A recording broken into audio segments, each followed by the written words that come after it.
মুসলমানের ঘরে জন্ম নিয়া কোনো দিন ফজরের নামাজ পড়লা না, তুমি মুসলমান? তোমার আল্লাহ আছে,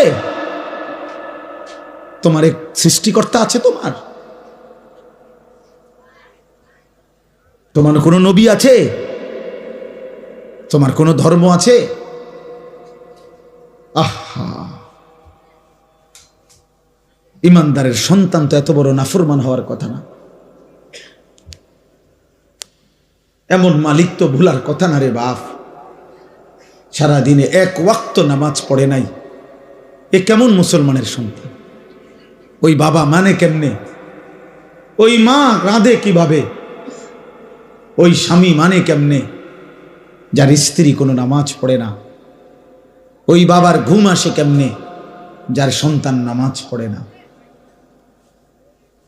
আল্লাহ নবী সাল্লাল্লাহু আলাইহি ওয়াসাল্লাম বলছেন, এশার নামাজ এবং ফজরের নামাজ যে পড়ে না, নবীজি বলছে সে মুনাফিক। একাধিকবার বলছে নবী, একাধিক হাদিসে নবীজি বলছে সে মুনাফিক, মুনাফিক, মুনাফিক।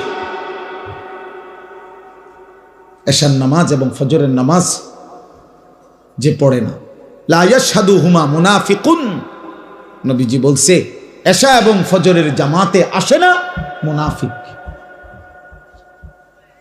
বিশুদ্ধ হাদিস। ইন্না আসকালা সালাতিন আলাল মুনাফিকিন সালাতুল ইশা ওয়া সালাতুল ফজর। ওই ছেলে, এই বেটা, মোবাইল ওলা ছেলে, সরো এখান থেকে, যাও এখান থেকে বেটা।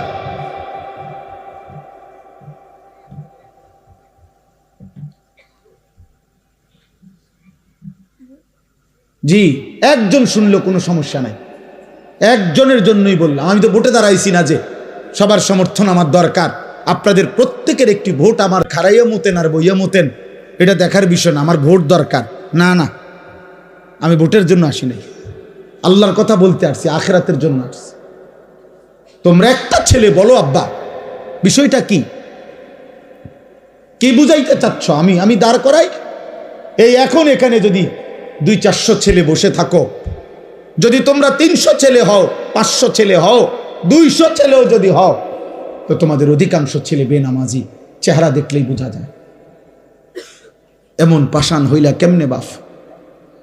এমন মালিক রে সেজদা দিলা না কেমনে?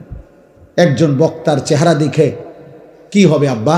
অন্ত দেখলা ভাইয়া, আমি হাত জোড় করে বলি, নওজওয়ান, আমার তো দেখছো, আমি আসছি, খালাস, দেখা তো হইছে, চেহারা তো দেখলা, অতএব বেনামাজি, এবার তুমি চলে যাও, আমি অনুমতি দিলাম, যাও বাবা চলে যাও।